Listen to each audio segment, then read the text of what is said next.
അപ്പോൾ ഇന്ന് നമുക്ക് കുറേ അധികം വർക്ക് ഉണ്ടായിരുന്നു, കുറേ ഡിസൈൻ കേക്ക്സും ഒക്കെ ഉണ്ടായിരുന്നു കേട്ടോ. അപ്പോൾ ഇതെല്ലാം എങ്ങനെയാണ് മാനേജ് ചെയ്തുകൊണ്ട് പോകുന്നതും ഇതൊക്കെ എങ്ങനെയാണ് ഓരോ ടൈം ബേസ് നമ്മൾ ഷെഡ്യൂൾ ചെയ്യുന്നതും ഒക്കെയാണ് നമ്മൾ ഈ ഒരു വീഡിയോയിൽ കേട്ടോ. ആദ്യം നമുക്കൊരു പർപ്പിൾ ഒരു ഗേൾ തീം ഉണ്ടായിരുന്നു കേട്ടോ. അതെടുത്ത് അങ്ങോട്ട് നമ്മൾ വെച്ച് ഒരു ബോൾസ് ഒക്കെ അങ്ങോട്ട് ചെയ്തുകൊണ്ടിരിക്കാൻ നേരത്താണ് ഇതായത് നമ്മൾ സൈഡിൽ ഇരിക്കുന്ന കുറച്ച് കേക്ക്സ് ഉണ്ട്. അപ്പോൾ ഇതെല്ലാം രാവിലെ പണി തുടങ്ങിയതാണ് കേട്ടോ. ഇതിൻ്റെയൊക്കെ കുറച്ച് ഡിസൈൻസും കാര്യങ്ങളൊക്കെ രാവിലെ നമ്മൾ ചെയ്ത് അതിനെ ഷോപ്പിലേക്കൊന്ന് മാറ്റുവാണ് കേട്ടോ. അതിൻ്റെ ഇടയ്ക്ക് ഈ ഒരു പരിപാടിയും കൂടെ നടന്നുകൊണ്ടിരിക്കുകയാണ്. അപ്പോൾ ഇതാദ്യം നമ്മൾ ചെയ്ത് മാറ്റി വെച്ചായിരുന്നു കേട്ടോ. അപ്പോൾ അതിൻ്റെ പാക്കിങ്ങും കാര്യങ്ങളും ഒക്കെയാണ്. അങ്ങനെ എല്ലാം പാക്ക് ചെയ്ത് നമ്മൾ അതിൻ്റെ വഴിക്ക് വിട്ടിട്ടുണ്ട് കേട്ടോ. അതിനുശേഷമാണ് നമ്മൾ വീണ്ടും നമ്മളുടെ ഡിസൈൻ സ്റ്റാർട്ട് ചെയ്യാണ്. അപ്പോൾ ഇതൊരു പർപ്പിൾ ആൻഡ് വൈറ്റ് തീം ആയിരുന്നു കേട്ടോ. അപ്പോൾ അത് ചെയ്ത് വന്നപ്പോൾ നല്ല ഭംഗിയായിരുന്നു. കുറച്ച് ബട്ടർഫ്ലൈസും സൈഡിലൊരു ഫോർട്ട് ലൈനാണ് ഈ ചെയ്തിരിക്കുന്നത് കേട്ടോ. ചിലർ ശരിക്കും എന്തുവാണ്, അപ്പം എനിക്ക് തന്നിരിക്കുന്ന ആ ഡിസൈനിൽ ഇങ്ങനെയാണ് ചെയ്തിരിക്കുന്നത് കേട്ടോ. അതുകൊണ്ട് തന്നെ സൈഡിലൊരു ചെറിയ ഫോർട്ട് ലൈനും കൊടുത്തിട്ട് അതിൻ്റെ കംപ്ലീറ്റ് ലുക്ക് ഇതാണ്ട് നമ്മൾ ഫിനിഷ് ചെയ്തിട്ടുണ്ട്.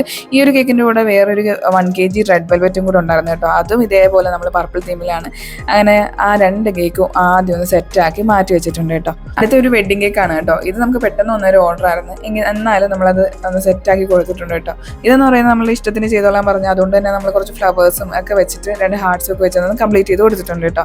ഫൈനൽ ലുക്ക് ഇതാണ്. അപ്പോൾ ഇതെല്ലാം കഴിഞ്ഞിട്ട് പിന്നെ അതിൻ്റെ ഇടയ്ക്കൊക്കെ ഒരുപാട് കേക്ക്സ് ഉണ്ട്, വീഡിയോ ഒന്നും എടുക്കാൻ പറ്റില്ല കേട്ടോ. അപ്പോൾ ഹസ്ബൻഡാണ് ഇതെല്ലാം എടുത്ത് നമ്മൾ സെറ്റ് ചെയ്ത് പാക്ക് ചെയ്യണമല്ലോ. അപ്പോൾ ആദ്യം എല്ലാം എടുത്ത് നമ്മൾ ടേബിളിലൊക്കെ വെച്ചിട്ട് അത് കഴിഞ്ഞിട്ട് പാക്കിങ്ങും കാര്യങ്ങളൊക്കെ ആയിട്ട് ഒരു മാരത്തോൺ ഓട്ടമാണ് കേട്ടോ നടക്കുന്നത്. പക്ഷേ ഇതിൻ്റെ ഇടയ്ക്കും ചേട്ടൻ പറയുന്ന ഡയലോഗുണ്ട്, എന്തൊക്കെ ഇവിടെ കിടന്ന് ഓടിയാലും ഇതിൻ്റെ ഇടയ്ക്ക് കൂടെ നീ ഒരു വീഡിയോ ഒപ്പിക്കുമല്ലേ എന്നൊക്കെ പറഞ്ഞ് എപ്പോഴും എന്നെ കളിയാക്കും കേട്ടോ. എന്ത് ചെയ്യാനല്ലേ. അപ്പോൾ വീഡിയോ ഇഷ്ടപ്പെട്ടിട്ടുണ്ടെങ്കിൽ മാക്സിമം ഷെയർ ചെയ്യണം, സബ്സ്ക്രൈബ് ചെയ്ത് ആരും കാണരുത്, എനിക്ക് മാക്സിമം സപ്പോർട്ട് ചെയ്യണം. അതുപോലെ നിങ്ങളുടെ അഭിപ്രായങ്ങളും കമൻറ്റും ഒക്കെ വന്നിട്ടിട്ട് പോകണേ. അപ്പോൾ ഇന്നത്തേക്ക് ഇത്രയുള്ള വിശേഷം. മറ്റൊരു വീഡിയോ ആയിട്ട് കാണാം. ബൈ.